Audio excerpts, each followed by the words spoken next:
Ladies and gentlemen, we've got a hell of a podcast in store today because, as I've been saying recently, man, seems like there's been a huge lull in gaming news. Well, today, we've got gaming news overload out the ass.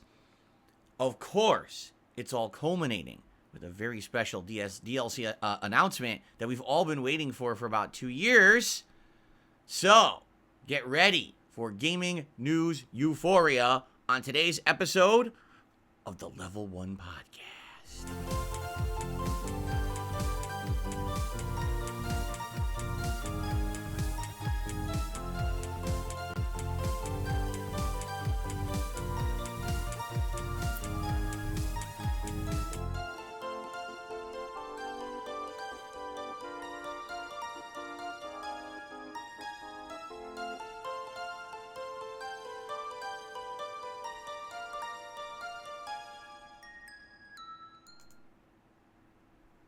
In a world where instant gratification on the internet has ruined the human experience, few times in history have such epic things happened as today.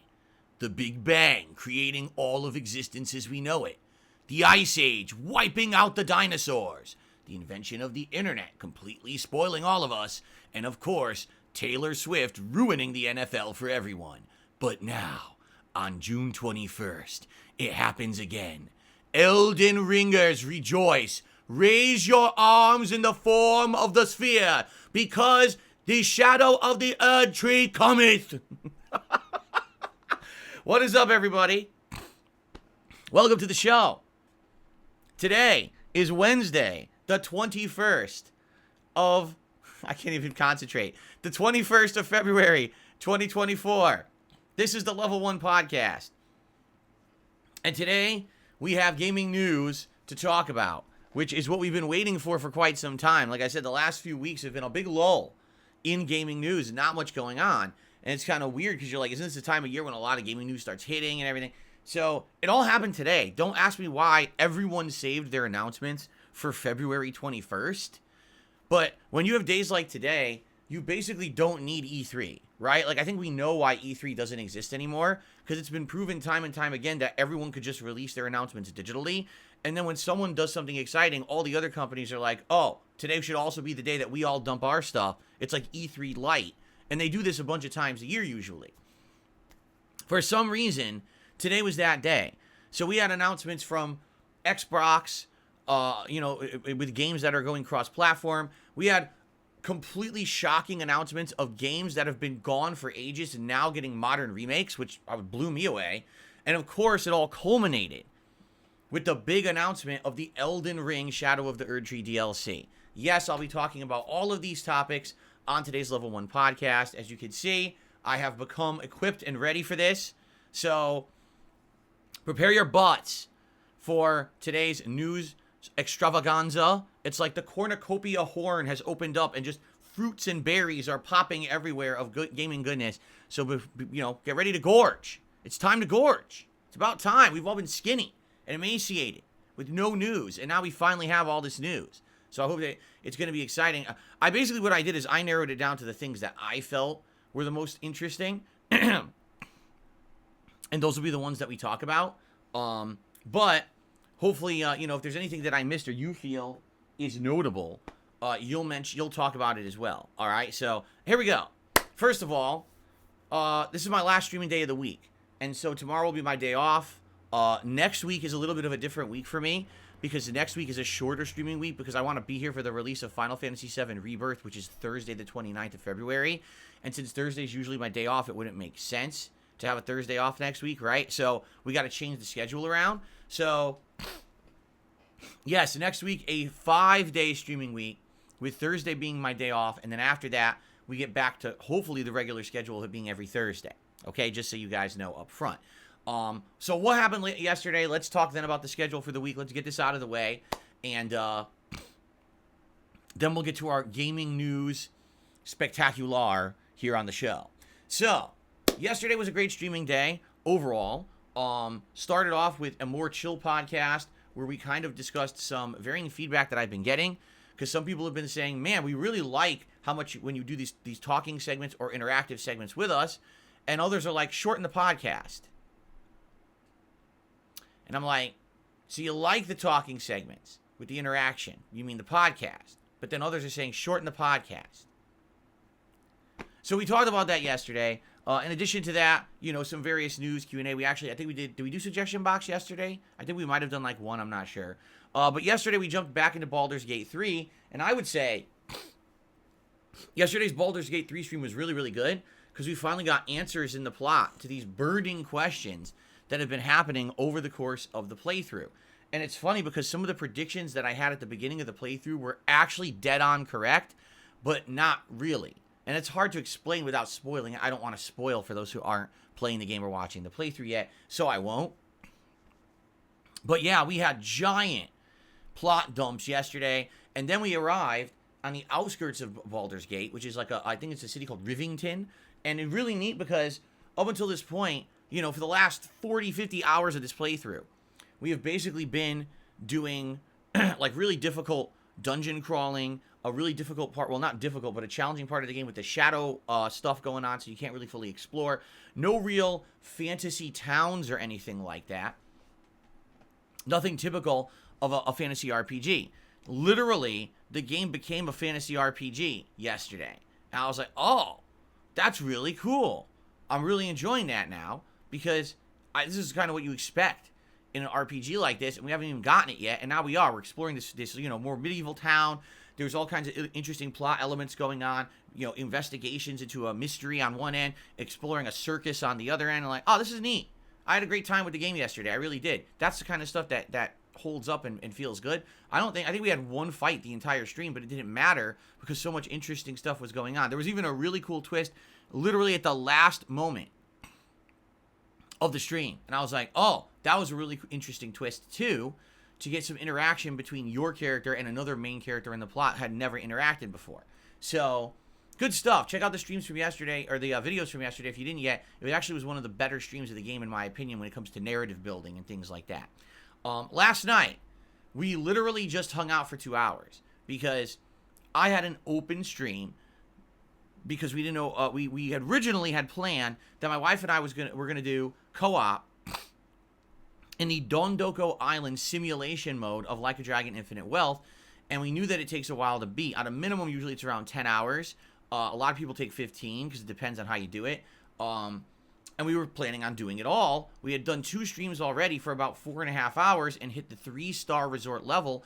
The maximum is 5, but now the game was becoming a big grind, and basically after the 2 different times that we had played it, we got bored, and we didn't really feel like we wanted to play it again, so we said, we're just not going to do that. We did the 2 streams, we earned the in-game currency that I needed for my playthrough, so I think we're good. And come to find out, our choice was correct, because when I played Like a Dragon on Monday night, and I wasn't doing Dondoko, I had returned back to Hawaii in the main game, I had raised around $96,000 with my wife doing the Dondoko Island minigame. I used that to buy better weapons, level them up, finish all the vocational school training, finish all the jobs, and unlocking all this content in the game because I had the money. And now I'm able to actually go to higher level areas. Like there's a challenge dungeon where the enemies are level 35, and I was only like level 25, and I was beating them. And I was like, wow, so this is good. Now I have enough to do what I need. And then come to find out, after having done that, only 25 minutes in that challenge dungeon, I raised another $46,000. So what do I need Dondoko Island for? It was 4.5 hours to raise $96,000. In 20 minutes, I raised $46,000. You see? So obviously, I don't need Dondoko anymore. So that's why we were doing the co-op. And by the way, just for a quick update on that, my wife and I are looking into other games to do co-op in. People have been suggesting various different things, such as Sackboy, what is it called? Sackboy's Big Adventure or something for PS5. It was a PS5 launch game that I completely skipped, but apparently it's one of the better co-op games for PS5. There's another game franchise called Overcooked, and they have 2 different games. And I guess recently they had a collection that released on like Xbox, and we're looking into that. We're looking into various things. We would like to do co-op gameplay that's real co-op, the 2 of us actually playing together.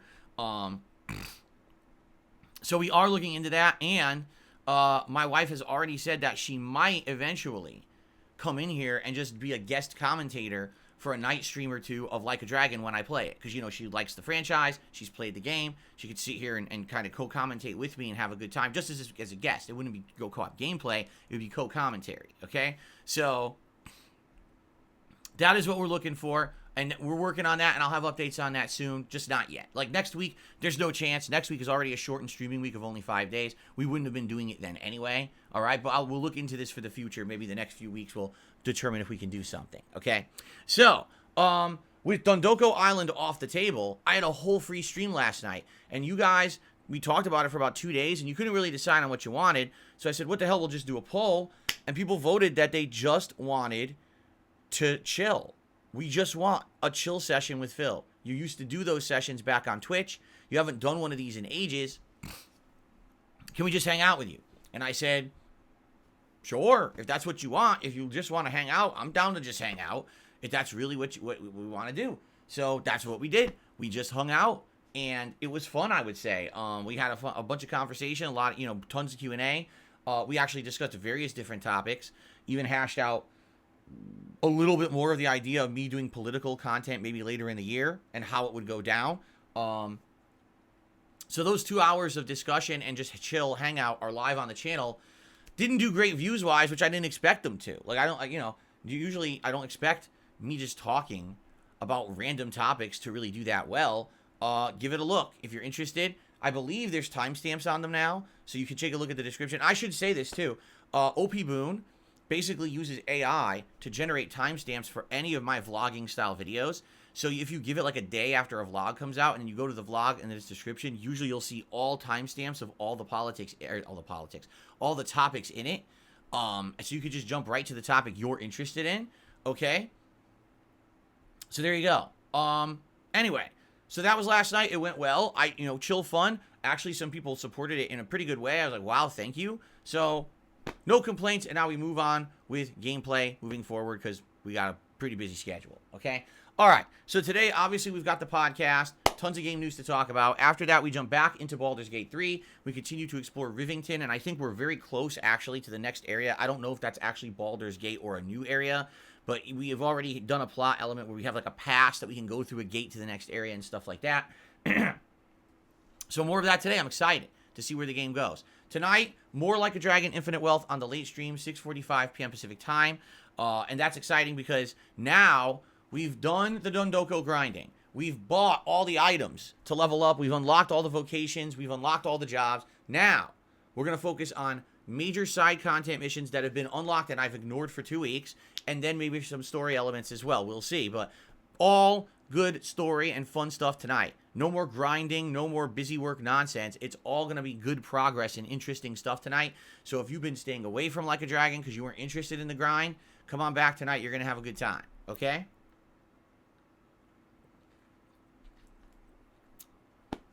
Cool. Okay, so that's today. Tomorrow I'm off from streaming. All right, I got a very busy day lined up tomorrow. Millions of things I'm doing. Millions. I mean it. Like, I got multiple appointments. I got to restock the house on all kinds of supplies that we're out of now. It's going to be a very, very busy day. So I hope that you will have a great, safe, fun day away from my streams tomorrow. You'll have tons of things to get caught up on. Tons of content in Like a Dragon. Tons of progress in Baldur's Gate. Tekken. I've done very well with Yoshimitsu this week in Tekken and improved my gameplay. Check that out. On the Throwback channel, you got the continuing Red Dead as well as Final Fantasy 13 playthroughs, but also every day there's been a new part of me doing commentary over the original Heavy Rain playthrough. There's 3 parts live now, 2 more coming. Great, great, great stuff. Check that out. And then, of course, on the React channel, we've got the end of my React show from Sunday coming up tomorrow. So everywhere you go on all of my content, there's new stuff going on. Please give it all a look and enjoy. When I come back on Friday, we'll have a podcast that obviously will recap my day off and any other gaming news that happens. Typically, there is gaming news that happens on my day off. And then there'll be more Baldur's Gate 3 and Friday Night Fights, more Tekken with more Casey Mitsu. That's right, the Casey Jones version of Yoshimitsu that I created on Monday in the Character Creator.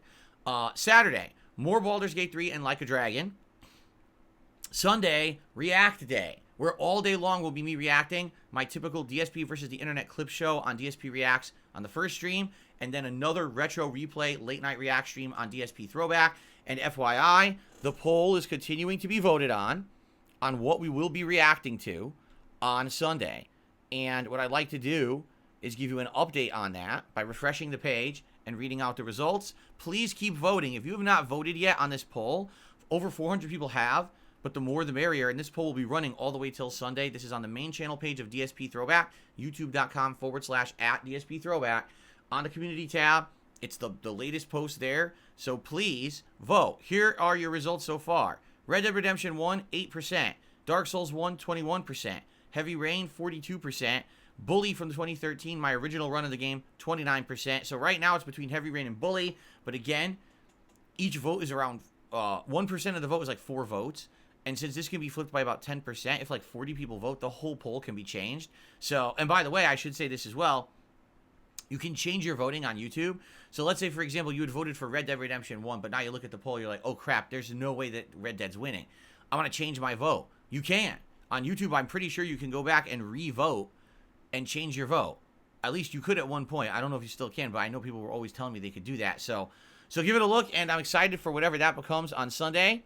And then Monday and Tuesday are basically going to be the same thing, I think. I think Monday we're going to do Tekken 8 and Like a Dragon, and then Tuesday is Baldur's Gate 3 and Like a Dragon, and then that's it, because Wednesday's my day off next week, so that I can be here on Thursday the 29th for a full day of Final Fantasy VII Rebirth with you guys. Okay, all day long. First and second stream. I'm very pumped for it. I cannot wait to play the game. Very hyped, as you know. So you might say, wait a minute.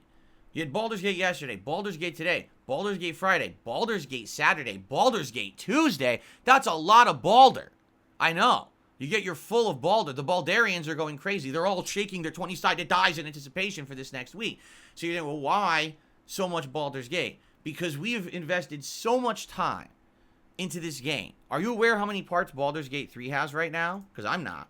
But I'll tell you, Baldur's Gate 3 currently has 90 parts. 90 hours of my life have been invested into this game so far and continuing. All right? So that's a lot over the last 2 months that we've been playing Baldur's Gate 3. And we're still not done with it. The game still continues. We're in Act 3 now, so thankfully we're heading into the end game of it. But, man, it's an insanely lengthy game, correct? So with all that being said, I want to get as far in Baldur's Gate 3 as we possibly can before Final Fantasy VII comes out, because that is going to take priority. I'm hyped for Final Fantasy VII. It's a brand new game. Everyone's going to be interested in it, including me. This is, for me, Remake was the intro to them, you know, making a trilogy of Final Fantasy VII, but everyone thought Remake was literally going to be just a straight-up remake, and it wasn't. It's a reimagining. It's a retelling. It's a multiverse story of Final Fantasy VII that's different from the original plot. Now we have characters like Zack who are still alive, and how they're going to impact the plot, no one knows. It could be a complete retelling, an interesting spin on how the story goes. Will one of the major characters who passes away in the original game survive now? That's what everyone's dying to find out, okay? So, with all that being said, I think we're all super excited. This Final Fantasy VII, this part is the open world part of the game when the game gets really good. I would argue the whole Midgar part is just the intro segment, and it's all right, but the game gets much better once you hit the open world, and that's the part we're actually doing that now. So I'm very excited to see how this goes. And I hope you'll be here for that playthrough, because I'm going to be playing a hell of a lot of that game when it comes out. Trust me, I'm very excited for it, all right? So, I want to get as far in Baldur's Gate 3 as we can before Final Fantasy VII comes out, because we're either going to dramatically cut back on the amount we play Baldur's Gate 3, or maybe even put it on a hiatus. I would prefer not to put it on a hiatus and still have it in the rotation. But the thing is, I don't know how we're going to fit it in, because Final Fantasy VII will be the main game most days. Maybe we'll alternate between Final Fantasy VII and then every once in a while Baldur's Gate 3, and then the night streams would be Tekken 8 and Like a Dragon. I guess that might be what we have to do. That's the only way I can really seem to do it, and then I guess that's it. Those are the games we focus on for a while, right? I guess that's what we'll have to do. Well, let's see what happens, okay? Let's see what happens and go from there. So, anyway, that's the schedule for the week. Now, a few other things coming up you guys should be aware of. Number one, daylight saving time. Yes, we're still doing it here in the United States. It affects us on March 10th. So I'm giving you guys a 2-week heads up here that in a few weeks here, all the clocks change and we have to spring forward an hour, meaning we lose an hour of sleep, and all my streams are going to start an hour earlier.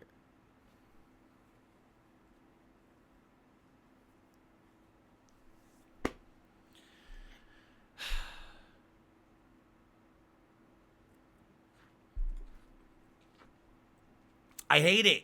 I've always hated this practice. I always will.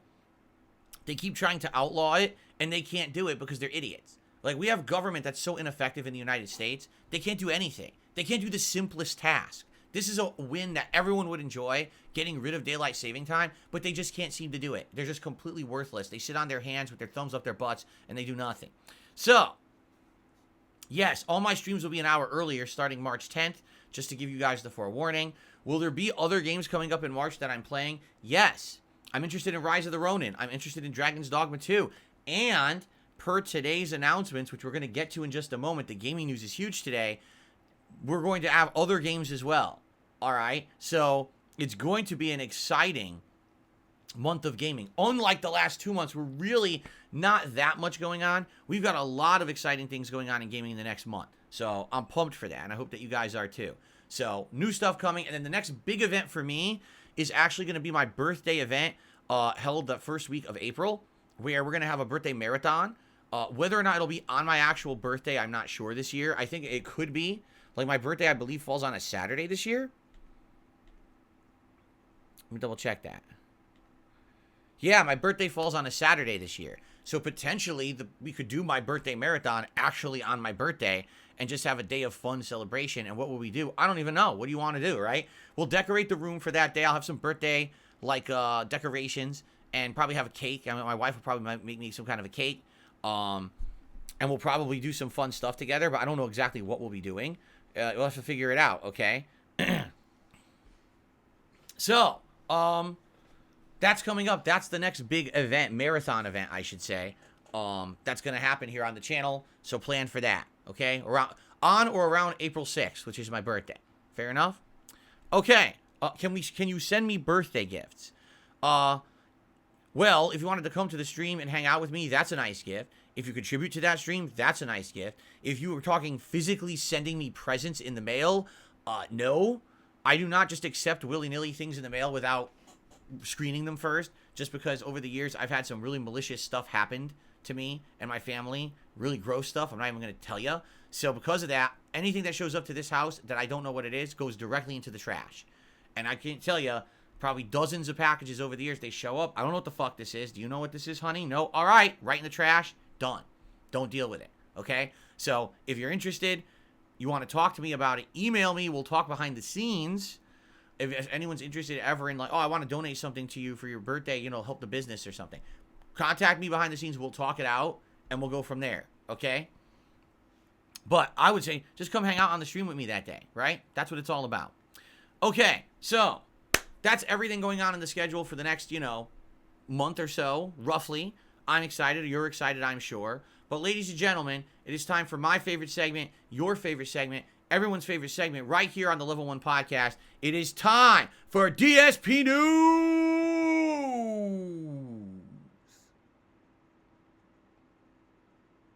Sounds like I stepped on a tack or something when I was saying that, right?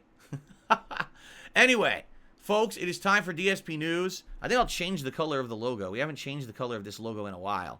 So hold on a second here. Let me get like blue or something. Here. It's too bright. Here you go. There you go, a nice deep blue. That looks good. Okay. So welcome to DSP News, everyone. Boy, we got a day for you today. Now, first of all, tons happened. There was a Nintendo Direct. There was the Elden Ring DLC announcement. And then to pile on to that, a bunch of other gameplay announcements and companies came out and said, oh, games. It was crazy. Like, it all happened at once. And I feel like everyone was waiting for that perfect day. Like, they had the news, but they were waiting for the right time to drop it. So they decided for some reason today is news day. All right. So I have a few specific stories that I'm going to cover. All right. But I would like to know if I'm going to cover these 4 big stories, you let me know if I missed on anything notable, and you tell me, and I'll talk about it too. But I tried to cover as much as I could this morning. I'm watching trailers, I'm watching announcements, I'm making lists, I'm taking screenshots, but I might have missed something that might be notable, okay? So the first announcement, this one shocks me, took me by surprise. When I read about it, I was so shocked my pants flew off my body into the hamper. All right, actually, I was just getting undressed so I could take a shower, but never in a million years did I expect this announcement. Are you ready for this one? Because no one knew about this one. It's completely out of the blue. Star Wars Battlefront Classic Collection, featuring Star Wars Battlefront 1 and 2, plus the expansion content, plus the story content, plus new content, is coming to PlayStation, Xbox, Steam, and Switch on March 14th. What? Where did this come from? Right? Like, what on earth? Huh? For those of us who've played these games, this is like a delight. Like you woke up in the morning, right? And breakfast was already made for you, and you get served in bed, a gourmet breakfast. Well, this is a pleasant surprise. Something good for once. Instead of, horrible news about inflation or everyone's sick again with another debilitating plague or whatever. What is this? Something amazing. I can't believe it. So, Star Wars Battlefront 1 and 2 originally came out in the 2000s. All right? They are third-person action-based games where you can play as various different units on each side of a Star Wars conflict. So, for example, you could be on the Empire side, and there'll be like several different kinds of Stormtrooper you can play as. You could be on the Rebel side, and there's several different kinds of Rebels you could play as. Now, over time, they changed it to be more of the more recent conflicts in Star Wars, or maybe the prequel movies too. So you can play as the droids, you can play as the heroes, like you could be Darth Vader, you could be all. And it's a great premise. And by the way, the classic games, the first 2, were absolutely outstanding. They were bestsellers. People absolutely loved them. They were some of the best online experiences you could have in gaming in the 2000s. They were superb games. I played them both on PC, and I thought they were incredibly good games, okay? So, this collection will feature, are you ready for this? Because this is the wildest announcement. 64-player online battles.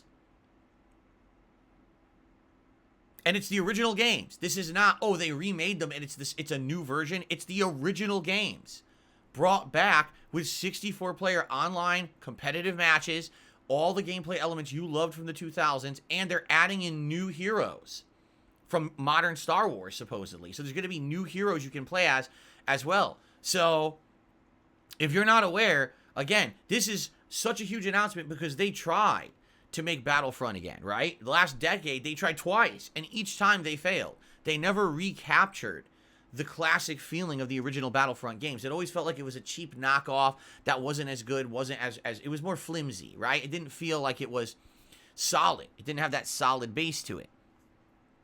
So, for me, I'm actually pretty stoked about this. The original Battlefront games were super fun, and now that they're making them again, like, that sounds great to me. And the fact that they are the originals, these are tried and true tested games that are great. To have those back, I'm very excited. Now, will this be a giant bestseller? I doubt it. At this point, sadly, Star Wars has really lost its prominence. The last movie in that trilogy really tanked the series. I think the only thing really going is still Mandalorian. Even Mandalorian, everyone said the last season sucked. So we're in a kind of a place where Star Wars has these peaks and valleys of popularity, correct? And you get a high, then a low. It just sucks because when it was at a popular spot, that's when the freaking Battlefront games came out in the last decade, and they both weren't very good. So it's like, you didn't get that Star Wars game you wanted. Luckily, we did have Jedi Fallen Order and Jedi Survivor, which are pretty good games in their own right. But, man, I'm happy to see the original Battlefronts come back. Seriously, like, I'm super excited for that. So I hope they're good. And I'm telling you, I'm all over this. I want to play these. I'm telling you, these games are fun to watch and play. They're really fun games. They have stories as well. They have story-based campaigns, but they have really great online play too. So I feel like these games would be a great thing for me to do for a new multiplayer experience coming in March. Okay, so there you go. So what a shocking announcement. No one saw that one coming. Like, no one even had a hint that was happening. No one knew they were remaking those. They're like, what? So now following along in that line, are you ready for this? Coming in 2024. No set date yet. Ladies and gentlemen, are you ready for this? Never in a million zillion years would you have expected that this would have been announced today. You ready?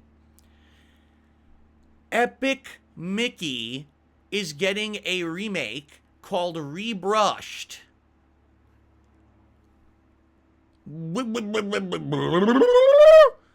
Epic Mickey?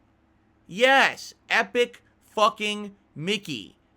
The Wii exclusive game from over a decade ago that sold like hotcakes, and then when the sequel came out, completely flopped, and they never made another one. Do you guys know the story of Epic Mickey?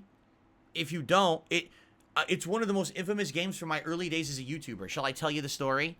So, Epic Mickey was a game, it was the first ever attempt to make a Mickey Mouse game that actually is like an epic story-based game with tons of modern gameplay elements. So, it was on the Wii, and it had motion controls on the Wii where you would aim and shoot paint to create environments. So, like, let's say you had a wall that was destroyed. You could rebuild the wall with paint, and all of a sudden, a door would open, and then you go through the wall. On the flip side of that, you also had paint thinner. So you'd have an environment, you could destroy the environment to look for secrets or create new clues or a new path through it. And you could fight enemies either by creating things with paint or destroying things with the thinner. The gameplay elements were sound, and it actually was it had a good story, where it was Mickey versus Oswald, the original cartoon character that was supposed to be like Mickey Mouse, but was forgotten to time, and so he's angry at Mickey for taking his spotlight, right? Pretty good storyline, honestly. So, pretty exciting. And for me, I thought it was a great idea, and I was stoked to play it. So I bought it back in the day. Now, this is way back. This is like 2010, I think, right? The game comes out, right? And basically what happens is it runs like shit on the Wii. I'm talking sub 20 frames per second frame rate in most of the boss battles, in most of the harder platforming parts of the game. It ran horribly. And the Wii motion controls also floundered and had many issues during the course of playing the game. So you're like, wow, you really thought smart here. You decided to release a core experience reimagining Mickey Mouse as a main gameplay, like a new video game character. Put all this money and time into the development of the game. Like, all the game magazines covered this back in the day. Like, it was a giant front page story, right? And then they release it exclusively on the Wii, and it runs horribly. It runs like shit. So here's what happened, because this is the truth, and no one wanted to admit this back then, but everyone knew it. The game sold like incredibly well. But the reason it sold incredibly well is because it came out during the holiday season. I want to say it came out like late November of that year. And it was the only kids game available at the time. Like, all the other games were more adult-oriented games. You had your Call of Duty, you had your Assassin's Creed, all these adult games. Kids needed something to play on the Wii. This was the shoe-in game for Christmas. Everyone bought this game for Christmas. It was the #1 selling video game that holiday season for Christmas outside of Call of Duty. It sold in tons. It was like one of record-breaking, okay? So it did really well, but the game itself wasn't good because it ran like shit. So what ended up happening was everyone bought it, gave it to their kids played it, their kids like, wow, this game's terrible, it runs horribly. And so they based on the sales numbers of the first game, they made a sequel, okay? The sequel sucked ass and didn't sell at all. No one bought it because everyone said, well, Epic Mickey 1 ran like shit, we don't want Epic Mickey 2. And plus, to make it even worse, they released it on the Wii U.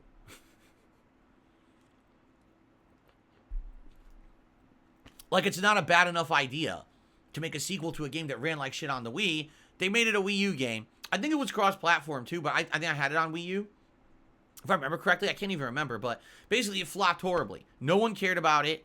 And that was the end of the franchise, which is crazy because no one could understand why did the first one sell so well, but the second one flopped? Because they both sucked, But I'm going to say this, okay? The only reason Epic Mickey sucked was because it was on Wii. I said that back in the day. I said if this game was on any other console and ran with a good frame rate, It would have been fine. The problem is you made it motion controls, which are wonky and not very good, and then the frame rate dips constantly and you can't really play it or enjoy it. So if they would just make it for a better console, it would be a better game. So that's what they're doing. The only problem is it's like 14 years late, right? Like, who remembers Epic Mickey? I do, because it was one of the biggest, like, games I hated on. I crapped all over this game back in the day. I remember I did a countdown. It was like, and then it's Epic Shitty. I did like a 12 Days of Christmas parody, and Epic Shitty was my refrain at the end of it. Okay? So, this announcement blows me away because, again, Epic Mickey is a good game. It seriously is. And I would maybe like to play it again. But this time, with good controls and good graphics, it might actually be a great gameplay experience. Because like I said, the story was not bad, and I remember the gameplay elements were sound. It was a fun game to play, but it wasn't working. So if it works nicely, it might be good. Okay, so I think I might have to play it. 14 years later, I may have to play Epic Shitty again. Maybe it won't be Epic Shitty this time. Maybe it'll actually be like a good game. You know, maybe it'll actually get a chance to shine the way it should have 14 years ago, except for their awful design choices to put it on the Wii only. So, we'll see. But what an announcement. So, they don't have a date yet for that, but what an announcement there, right? Okay. Now, the other announcement is a non-announcement, because we already knew it. So, Hi-Fi Rush, Sea of Thieves, Pentiment, and what's the other one? There's one other game, I forget. It's 4 games. Oh, Grounded.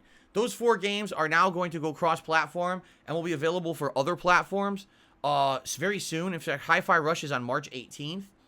And I believe that they were saying that those other games as well are very, very soon. So if you're interested in any of those 4 games and you didn't have an Xbox console or a PC, you now will be able to play them on Switch and PS5 starting in March. Okay?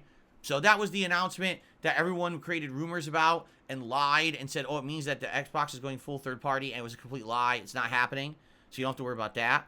But there you go. Now, this is the final announcement for me, all right, is this. If I missed any announcements, let me know. But the big announcement is Elden Ring.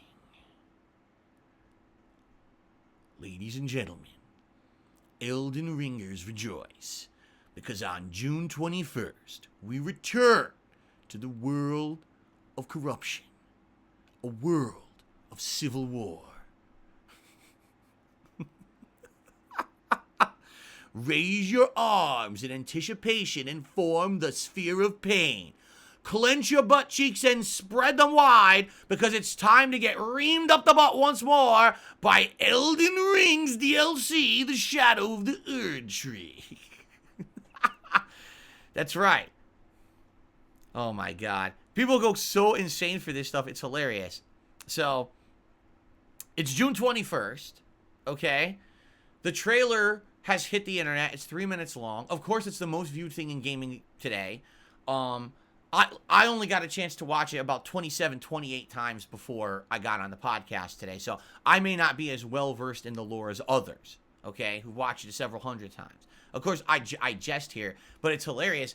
But at the time of me, like, looking this up, it had been on the internet for 2 hours, and it already had, like, 3 million views. And it's hilarious. You look at the description, or not the description, the comments on the video, and it's like, people have already micro-analyzed every frame of the trailer. Like, there's a new character called, like, Messimer, or something like that, and he's supposed to be, like, the new big boss of this. Although, if you want my take, are you ready for this? Here's my take. It's a bait and switch. I don't think he's the final boss of the DLC at all. I think they did that on purpose to make you think he would be the final challenge, but I think there's going to be something else. That's a hint that I've got, a little feeling I've got, just a little thing. You know how sometimes you get a feeling about something? I think that Messimer is not going to be the final boss, that it's a trick. That's what they're using to represent the DLC, but that's not it. There's something else at the end that no one's expecting. That's my take on it anyway. But anyway, so, yeah, they got this guy Messimer. It's hilarious because people are like, well, who could he be? Because he wasn't really in the lore of the original game. And people are like, oh, well, don't you know that Messimer is probably a reference to the famous doctor and scientist Messimer? He was the one who came up with the theory of, like, animal attraction or something like that. It's like, what the fuck are you talking about? What? Yes, of course. That's exactly what they were thinking about back in the day. When they made this game, they said, let's think about Dr. Mesmer, the animal attraction scientist, and make him into a character in Elden Ring. What the fuck is wrong with you? These people, man, I swear, they wait for these times, right? They're like, oh, the DLC's coming out. Let me open my vault of bullshit. Here it comes. Ah, they just toss it all over the internet, right? Anyway, so basically, here's the scoop, because I'll actually give you the real deal scoop on this DLC. First of all, it's endgame content, meaning it's going to be very challenging, high-level enemies. You need to have beaten the game first. How do you know that? Because it says it right at the end of the trailer, you must touch the withered hand in order to access the Shadowlands. It's like, what does that mean? They show it. It's the cocoon in which Miquella is encapsulated, and his arm's coming out of it because the cocoon's been damaged or it's rotting. And that is found down in the Blood Dungeon, underground. And if you remember, that's the Palace of Mohg, where you fight Mohg's final form, the Super Blood boss, right? And he's one of the hardest bosses, arguably second hardest boss in the game, besides Miquella. So basically, you have to have gotten down there and beaten him, because then you get that's what you touch to get access to the DLC. And that's way late in the game. Like, you need to have beaten most of the game to get to that point. So, you know, that's going to be... Yeah, I meant Melania. What did I say? It's Melania. That's the real final boss. What did I say? Whatever I said, who cares? So, yeah, what I'm thinking is, for me, here's the... I said Miquella. It's Melania was the true final boss of Elden Ring, the super boss, right? The one that everyone had problems with. So that being said, what's interesting about that is I'm already there, basically. I just haven't done the steps to get there yet. But, like, in my second run that I did last year, the Magic run, if you remember, I beat everything up to almost the end game. Like, the icy lands or whatever, the land of the giants, that's the end game stuff. But I've already unlocked most of the way there. If you remember, I have to go to the other underwater well area where you fight all the aliens, I think, and the final boss is the first form of the giant alien. And I think once you beat him, doesn't that unlock the magic area where you can fight the dragons? And then there's the fucking moon sorceress's plot line. I'm trying to remember exactly how you access the blood area. I think you have to beat all that first, right? I'm pretty sure you have to do all that first, and I haven't done some of that yet. Like, I did some of it, but I didn't do all of it. So I would have to go through and finish up the areas that I didn't finish yet to get to the access and beat the blood dungeon. So I'm close to doing it. I would probably another 10, 15 hours. I can get to that of Elden Ring from my run. And I saved it. I haven't deleted it. Literally, Elden Ring is right here. Hold on. My camera's blocking it. Literally, Elden Ring is right here on my dashboard. See it? I've never deleted it. It's still there. It's ready to go. So whenever we want to resume that playthrough, we can resume that playthrough, which is the magic build. And I stopped playing it in May of last year. And since this DLC is coming out in June, maybe we pick it up in May of this year, right? Maybe that would make sense. Especially if there's not much else going on. And that will give me like a month to get readjusted to the game and get back into it you know what I'm saying? So that's what I'm thinking. Elden Ring come back, you know, around May-ish, and then continue on with that playthrough with the magic build.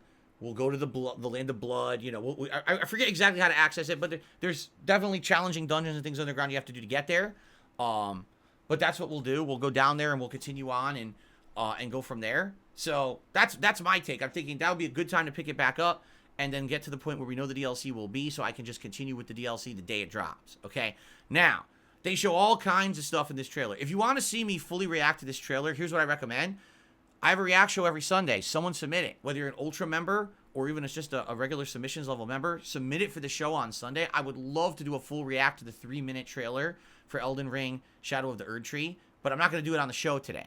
Okay? So, in regards to the DLC, they show some different things. And are they showing new elements? Not really. Like, they show new weapons. They show a new magic spell. I don't know what it is. They show, like, a new hand-to-hand combat move. It's like this. It's like a monk doing, like, a flying kick or some shit. It's like, yeah, but I'm not going to use that. You know, I'm not going to use a build like that. So most of that doesn't really affect me or doesn't really interest me, honestly. But some of the bosses look pretty cool. One of the bosses looks interesting to me, so I'm going to do a minor spoiler here. I'm just going to say a little bit about this boss, and I'm going to give you my take on this.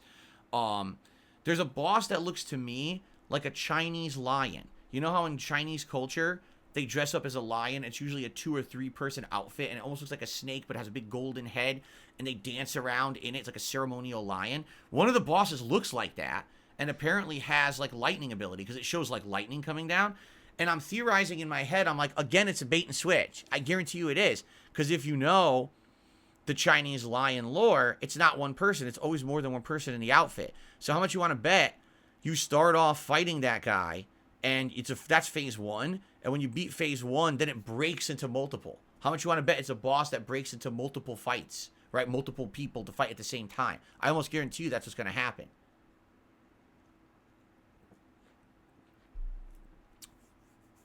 Anyway, that's just my take. I could be wrong. But, you know, it shows some stuff. I don't want to spoil too much for those who don't want to be spoiled on the DLC. It shows various bosses of the DLC that look interesting. But the thing that really gets me, and I think everyone right now is scratching our heads about, okay? The DLC is $39.99.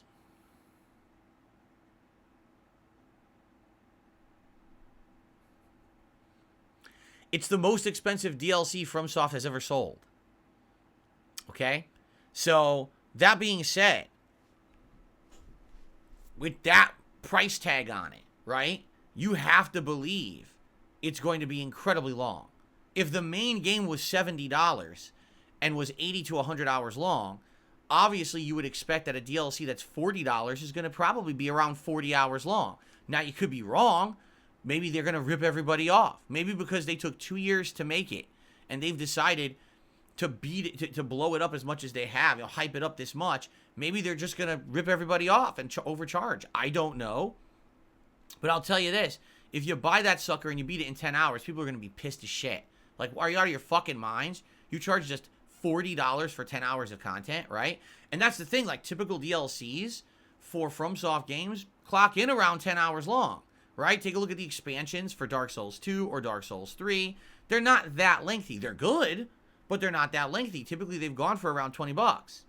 So for this one to be 40, that's a big ask, okay? Now also, they're selling a special edition of the game that includes the original Elden Ring, also packaged with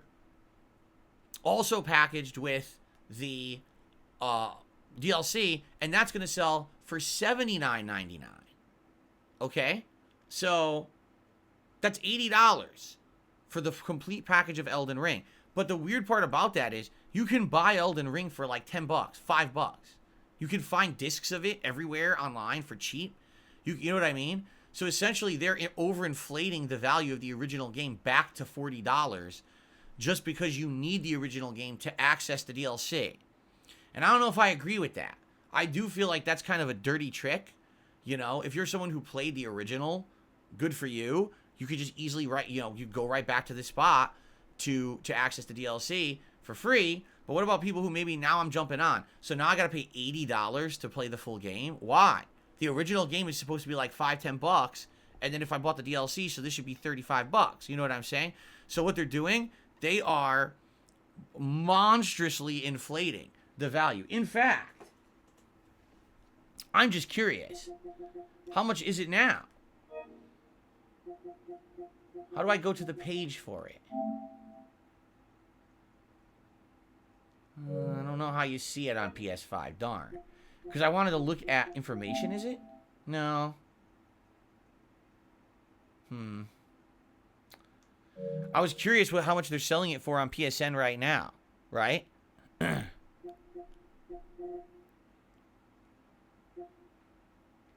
I don't think I can find it, honestly. PlayStation Store. Because I already own it, so it's not going to show me how much you have to pay for it, I don't think.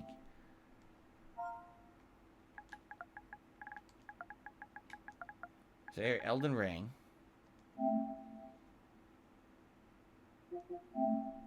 View product.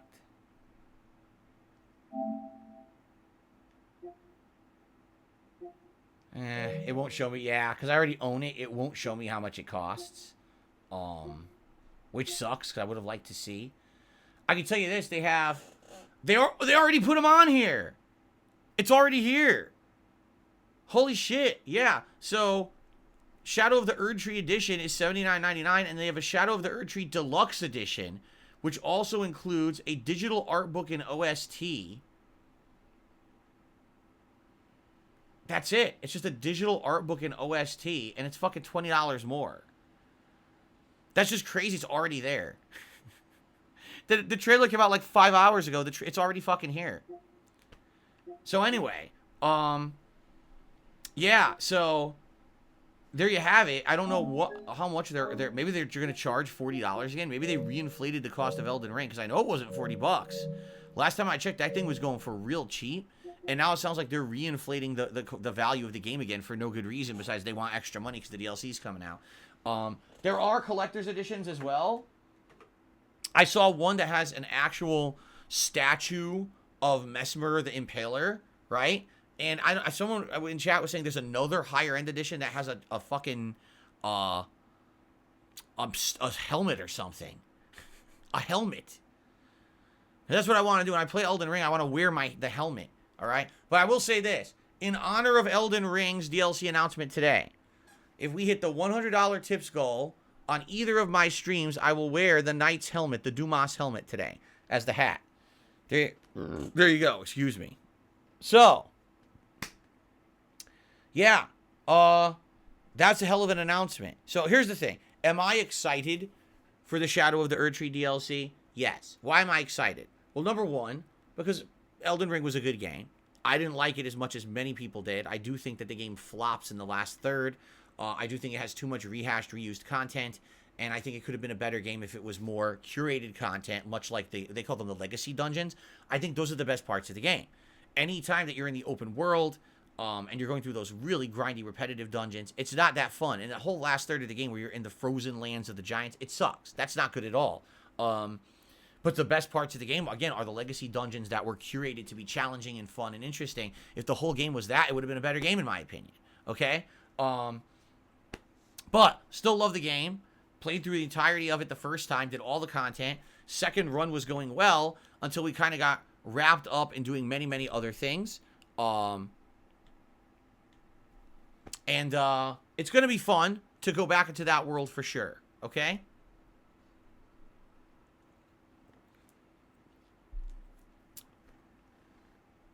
It is going to be fun to go back into the world.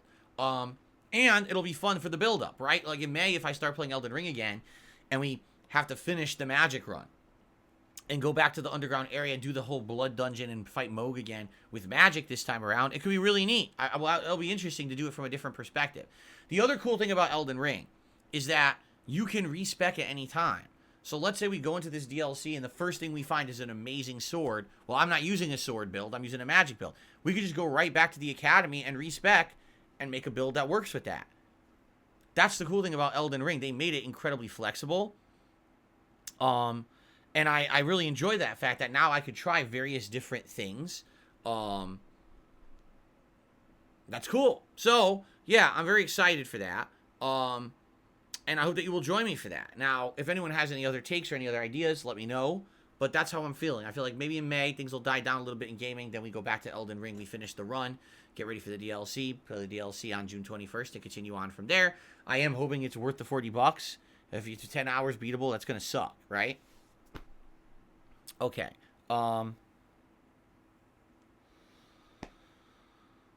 Okay, what else? I'm just trying to think off the top of my head. If there's anything else that I want to cover on this DLC before we move on from it.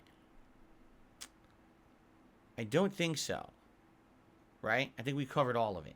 All right. So, that is basically what I've got for you this morning. What I felt like I wanted to talk about. All right? Covered all the topics. So now what we will do is, so we'll get to shout-outs. We'll do some shout-outs, see what you guys want to talk about, and go from there. We'll start on the YouTube side of things with Cyber Shadow 248, who has 9 months as a member here on the channel. Thank you so much, Cyber Shadow, for 9 months of support. Parasolo, 33 months of support here on DSPGaming. I guess Elden Ring Magic Run is coming back soon. Exactly as we just discussed. It'll be coming back probably May-ish. We'll see. Thank you, Parasolo. Eternal Napalm, 32 months as a member. When are you going to play that quadruple A game? I'm not. I talked about it back on Friday. My wife and I checked it out on our day off last week. It is atrociously bad, and after 2 hours, she couldn't even stomach playing it another minute. So, yeah, it sucks, and we're not wasting time on that. And Steroids did a $2 super chat and says, I subscribe, but I still am not able to chat. It is a 24-hour sub mode. And I'll tell you why in a second. I want to get you up on the leaderboard, but I want you to understand why, and I want you to know it's not because I'm trying to annoy people. It's not because of anything like that. There's a very good reason, okay? So, when I came from Twitch over to YouTube to be a full-time streamer in 2021, so almost 3 years ago now, YouTube had a lot of very bad limitations and a lot of things that were missing from Twitch chat. For about a month, I streamed on here, and there was no sub-only mode at all. And this chat room became completely and utterly unmanageable. We had constant bots coming in here with clone accounts doing the most disgusting and vile things you can think of. They were saying racist stuff, sexist stuff. They were doxing people, including me and my family members and others. They were basically doing every possible awful thing you could think of. And the problem was we had no way to control it. So these bots were coming in nonstop, 50, 60 at a time sometimes in a day, and the chat was unmanageable. And people were literally saying, man, this is not good. You know, hopefully things get better because this is making chat not fun. And then they basically instituted subscriber-only mode. And we tried various different levels of it, okay? We tried, 10 minutes, 1 hour, 2 hours. Basically, the only thing that deters trolls is 24-hour sub-only mode, all right? It's not foolproof, but think of it this way. Basically, once a day, a troll would have a chance to come in here with a dumb account, a troll account, say something stupid, immediately get banned, and now they got to wait 24 hours to come back and try it again. The only exception is if they literally sit there for hours on end and stack 40 fake accounts and use them all in succession. But even then, it's going to run out, and then you're good for the rest of the day. You see? If you have 10 minutes, literally it takes a troll, 2-3 minutes to make another account? So they could just keep coming in nonstop anyway. It doesn't affect anything. The only way that we found to stop the bot trolling was 24-hour sub-only mode. I don't like 24-hour sub-only mode. I like the idea that if someone comes to the channel and subscribes, they can just talk immediately. But it doesn't work because sadly, the level of harassment and trolling that I receive and my community receives on the internet, we have to do this, okay? It's just a necessary evil. I don't like it. I don't want it, but we have to do it.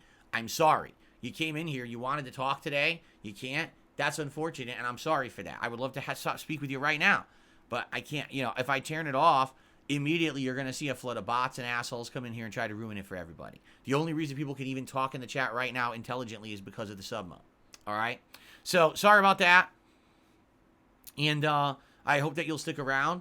I'm not here tomorrow, so when you come back on Friday, you should be able to chat. Okay? I'm sorry about that. Okay. Swinging over from the YouTube side of things to the tip side of things. Hold on a second here.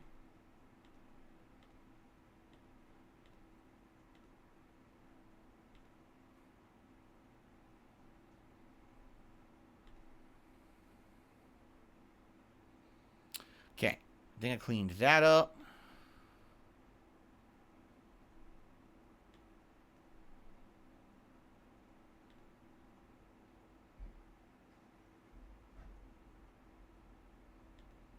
Okay, and then over here, I think I cleaned that up. Okay, sorry because I had to clean up my stuff for a little bit. So, right now I don't see anything. However, I'm sure, maybe soon there'll be some contributions. I'll shout them out if they come in. But I will say this. In the last few days, I had some people complaining a bit, saying, hey, I tipped you and you didn't give me a shout out. And I was like, what do you mean? They're like, yeah, we tipped and you're not shouting out. I was like, uh-oh. So this might be happening again where I'm not getting all of my notifications like I should. I sadly can't fix that. I can't make PayPal work and send notifications properly like it's supposed to. But if you have contributed and you notice I'm not shouting it out, feel free to tag me in the chat. Say, hey, just so you know, I tipped and could you shout it out? and I'll give it a look manually. It is a pain in the butt to look manually because I have to go through my browser to do it. If I could use the app, but the app doesn't show any data about like what you send in a message. So for example, I'll see if someone tipped, but I can't see what they said in the tip. I can only see that through the desktop version. So basically, the way I see it, it sucks. I think they should improve that because it was when it was working on the app, I could do it, and then they changed the app last year, and I can't do that anymore. But yeah, let me know. All right, I appreciate every single contribution that comes in here. You guys are the reason I'm still here after 15 plus years. Your support is greatly appreciated. Thank you for supporting my efforts to be an independent content creator and be my own person and not have to do it like everybody else does, right? I mean, you look at my content, it's very different from how a lot of other people do it, but that's because you guys allow me to do that and be myself through your support. So thank you very much for that. I appreciate everyone, and that's why I don't want to miss shouting out any contributions, all right? Please let me know if I'm missing anything, okay? All right, so as of now, I'm not seeing anything. So if you guys want to tag me in the chat and let me know what you want to talk about today, and I'll keep my eyes peeled just in case anything comes in. No, I'm done with Dondoko Island. I've already said this about 17 times pre-Sardine. There's no point to ever playing it again.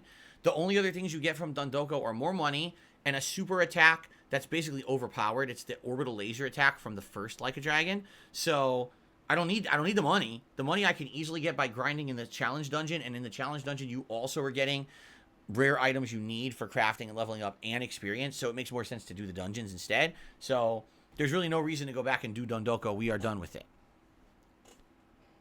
Okay.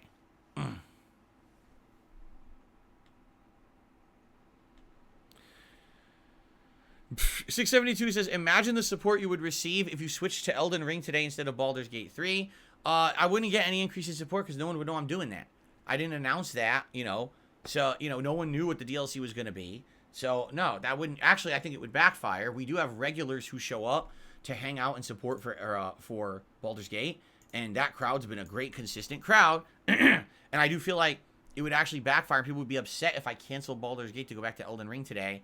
And then we have less Baldur's Gate. Plus, as we know, like I said, Final Fantasy VII's coming out in a little over a week. And I want to get as much Baldur's Gate in before there. So it makes more sense to focus on Baldur's Gate for the next week. So there you go. I do know you'll like Elden Ring 672 and you would like to see it. All right, I get it. I know you want to see it, but for now, no, I'm not going to be playing that. We'll play it in a bit. Okay? No, I didn't even see that. Carlton says you didn't mention there's a new Super Monkey Ball announcement. It comes out June 25th. That was some of your better streams to watch a few years ago. I didn't even see that. I missed it. So it's a brand new Super Monkey Ball. It's not a remake. It's an actual new game. Interesting. Expand Dog actually just said that too. He says, yes, new Monkey Ball announced today. A new game, not a remake. New gameplay elements, a modernized controls, June 25th. All right. Fair enough. Sounds good to me. If you guys like the monkey balls, you like to see monkeys play with balls, I'm okay with that. I'll do some monkey ball. Let's face it, you guys just want to see me move some balls and catch some bananas, right? That's what it's all about. Alrighty then.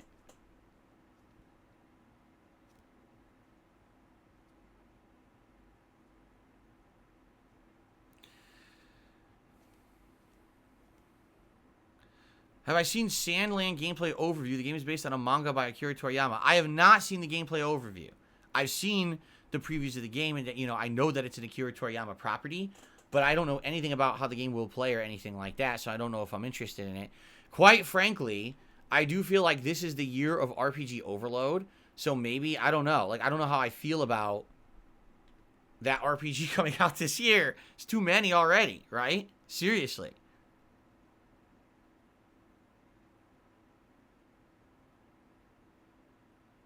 Too many RPGs, man, in a short period of time. You get to the point where it's overbearing amount of RPGs. Like, come on, man. Unicorn Overload? What in the holy hell is Unicorn Overload? I've never heard of this one. Unicorn Overload.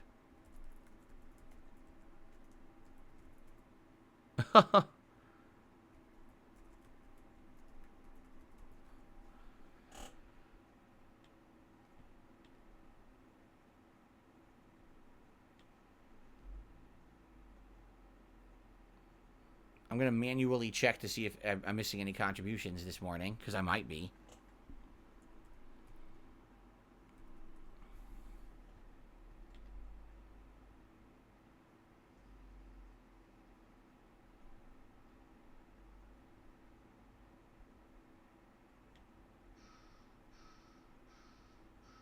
Yeah. Okay, so hold on a second, everybody. There was a tip, but I didn't get the notification for it. I received a $25 tip from 1 Minute Man. He says, be careful with fire in the fireworks shop. Don't blow yourself up. 1 Minute Man, you must not have watched yesterday. We already did that. We already passed that point in the game. And I did not blow myself up. I did pretty good, actually. I did ultra stealth and disarming of traps, and I did not blow myself up. Thanks for the heads up, though. Just a little late. Thank you, 1 Minute Man, for your daily ongoing support of all of my content. I guess you have to get caught up on the on-demand videos there. But we did that yesterday. That was actually a pretty interesting plot. And we're trying to uncover the full plot because we haven't figured it all out yet. But yeah, there you go. And by the way, okay, so now I just got I knew it. Notifications were delayed because I just got the notification for it after I'd already read it out. Figured that out.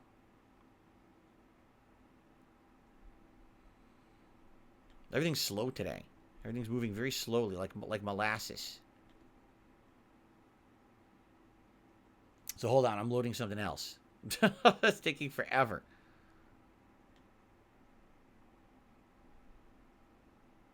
So, Carliga just tipped me $7.77. Thank you, Carliga. Let's see what Carliga has to say this morning.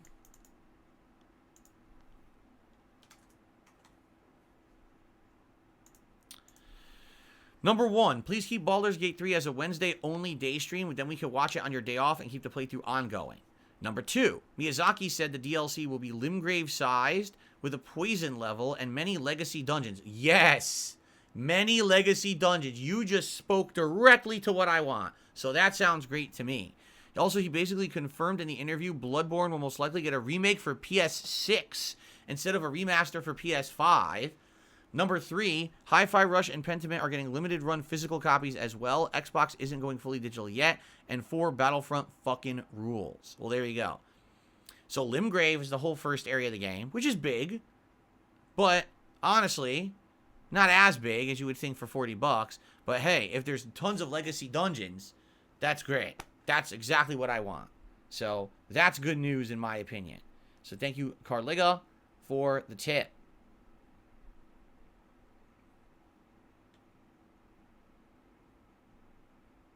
Okay.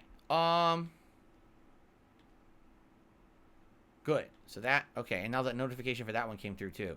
So the notifications were just taking their sweet time, I guess. Okay.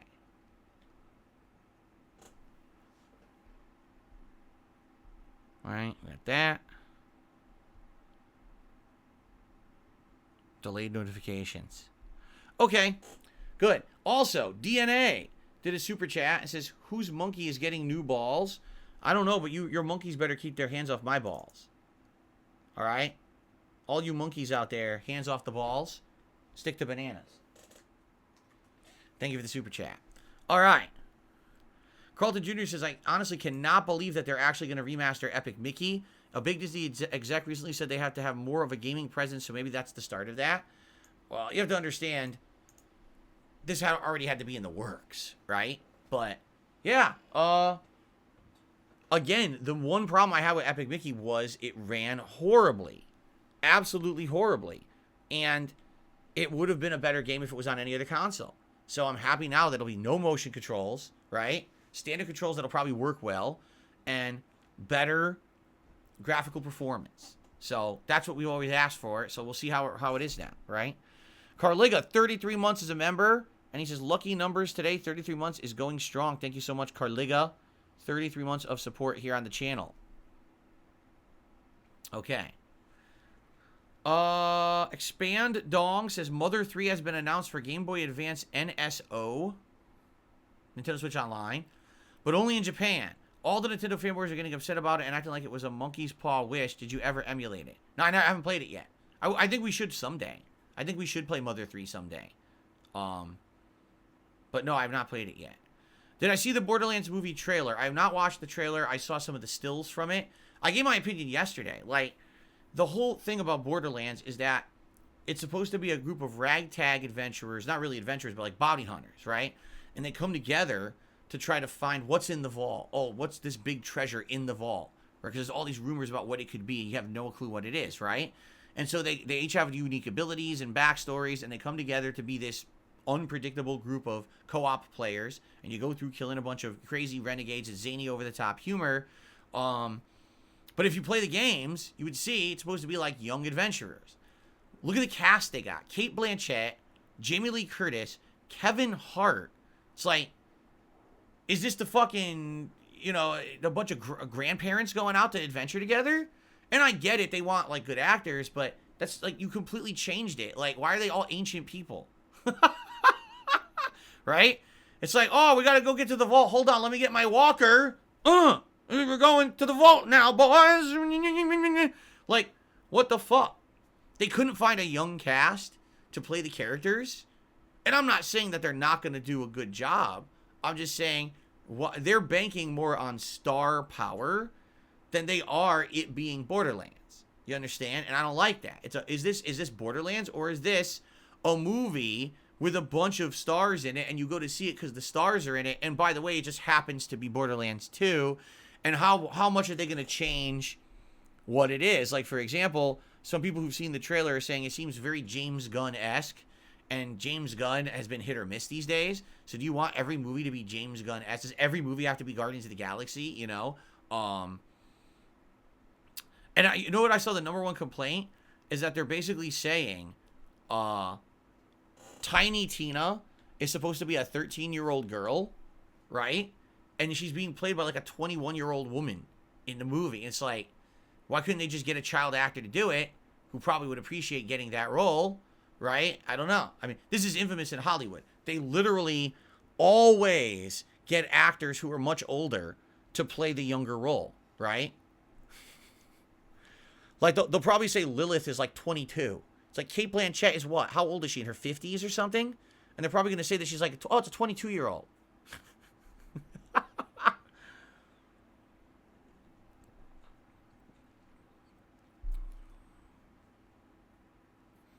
What James Gunn movie has been a miss? Suicide Squad. Mm-hmm. And basically everything that just happened with the DC universe that he's in charge of. Mm-hmm.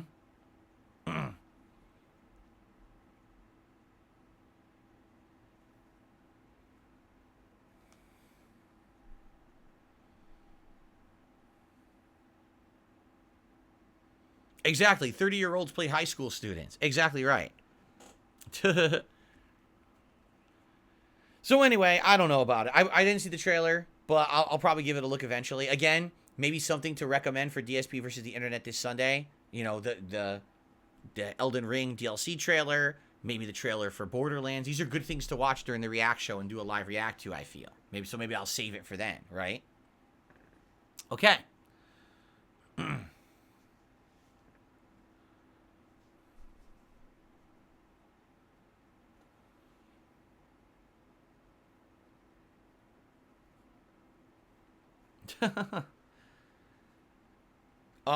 Carlton Jr., I don't know where you get your information from. No, the new Suicide Squad movie did not do good. It was considered a flop. And you say it's because of COVID. It was not because of COVID. It's because it was Suicide Squad again. It's just wrong, right? It's just completely wrong. I don't know where people get their information from. The studio considered it a big flop. They were expecting it to be a giant blockbuster. It failed at that hugely, and it wasn't just because of COVID. I swear people love to, like, spin stuff to try to, like, protect certain groups. But James Gunn is infallible. Dude, James Gunn is not infallible. He's made some good movies. I like the Guardians movies. But I think everything he's done for DC has been a huge misstep, and he's in charge of fucking DC. I think it's all sucked. Really. I think that fucking Peacemaker show, dude, that show's terrible. It's the most cringy humor. There's almost nothing funny about the show at all. I watched the whole first season. I laughed like 4 times. I was like, what the fuck is this show, man? That's what I mean. Like, people just go crazy for shit because it's fucking popular or it's a fad. Sorry. I actually really like the Guardians movies, and I don't like Peacemaker, and I don't like the DC stuff he's done. I don't think it's good. But you can disagree.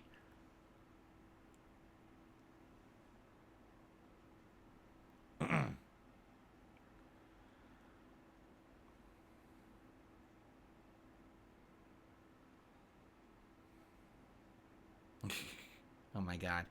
All right, so last chance, guys. Anyone want to have some last minute topics here? Tag me in the chat before we adjourn the podcast and get ready for Baldur's Gate today. Any last minute things to think about or talk about? Again, you guys can like Peacemaker if you like. I hated it. I really like. I was watching it. I'm like, every joke is cringy. Every joke is forced. None of it's natural humor. None of it's good writing. The writing is really bad. The characters are completely unbelievable. The plot is stupid. I can keep going. Like, I didn't really enjoy it at all. I didn't even understand what people liked of it. Like, what about that show was interesting or unique or funny? I'm at a loss. Again, I'm a child of the 80s. So maybe it's just that I like a lot of different kinds of humor than what you guys like. But I watched that show and I'm like, this is exactly what's wrong with modern entertainment and movies in Hollywood, is that it basically followed every trope that wasn't funny. Like, just do it for the sake of, because everyone thinks this should be funny. It will be, but it's not funny. Like, none of it worked.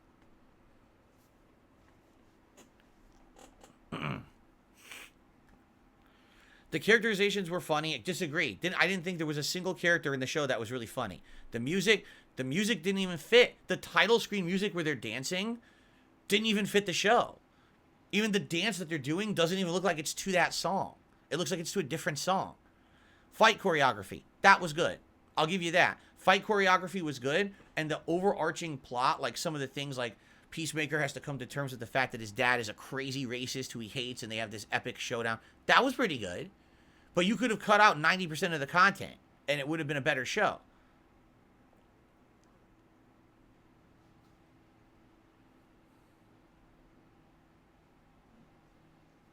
We already talked about the Elden Ring trailer. It was a giant segment of today's show. If people want to submit it for me to do a live react on Sunday, we could do that, but we've already talked about it. I did not watch the Nintendo Direct. No, I did not.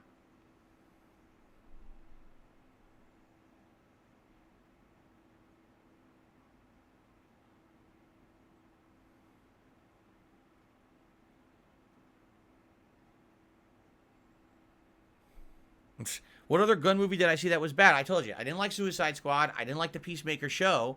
And all the recent stuff that's come out of DC, he's controlling. He's in charge of the DC universe.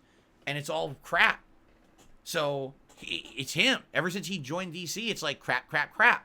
So, I think it's a case where, like, basically when he was making Guardians of the Galaxy, he was at his prime. And then you get to a point where it's like, now you're giving the guy too much work and too much to do, and he can't handle it. And, you know, especially it's the direct competitor to Marvel. They literally took him from the Marvel project he was good at and put him with the competitor, and now his stuff isn't nearly as good. Right? That's my take anyway. I don't really like the stuff.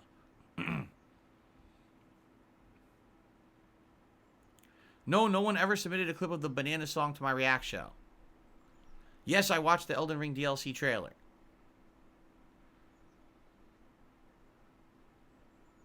Have I seen any of it, or am I going off of what Twitter is saying? What are you talking about? I don't even know what that means. In regards to what? I just told you what I actually watched of James Gunn. What's up, The Schwartz? How you doing today? Welcome. Carlton Jr. says the Superman movie he's writing is supposed to be a more serious tone. If that's asked too, then I'll write him off. There you go. I'm going to get asked about Elden Ring all day. I probably will be, although we already covered it extensively. As you can see, we covered it extensively on the show today. All right, so now it is time for the Elden Ringers to truly take their places back in gaming greatness. All of you Baldur's Gators, roll your 20-sided die right down the toilet bowl. All of you Final Fantasy VII fanboys, take your plush chocobos and shove them up your asses, because it is time for the Elden Ringers to come to prominence once again. Yes, I love it.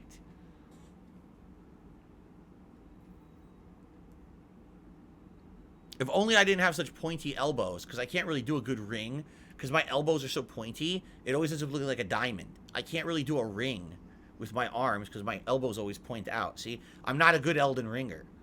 I'm not. I'm just not a good Elden Ringer.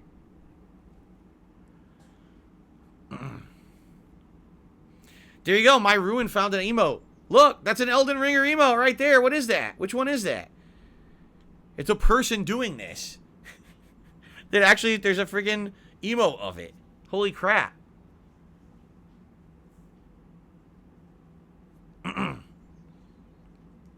Elden Ringers, rejoice. It is time once again to be pounded from behind by another super boss. So loosen your sphincters and prepare for maximum impalement. Mesmer comes for you. Oh my god.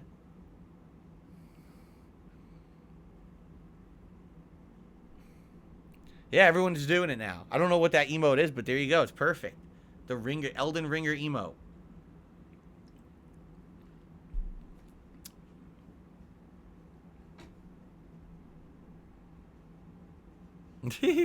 All right. Shall we end the show? I think we should. All right. Guys, thank you for a great podcast. Tons of game news today, so it was a good show for sure. When I come back on Friday, of course, we're going to have the Phil's Day Off segment, followed by any kind of game news and happenings going on. And, of course, I'll recap how today went as well. I thank you all for joining me for the podcast. It was a great one. I hope you have a good day off on Thursday, a safe one. And I will see you all on Friday when we do it all again on a little show that I like to call the Elden Ringer Podcast. Excuse me, the Level 1 Podcast. I will see you Friday.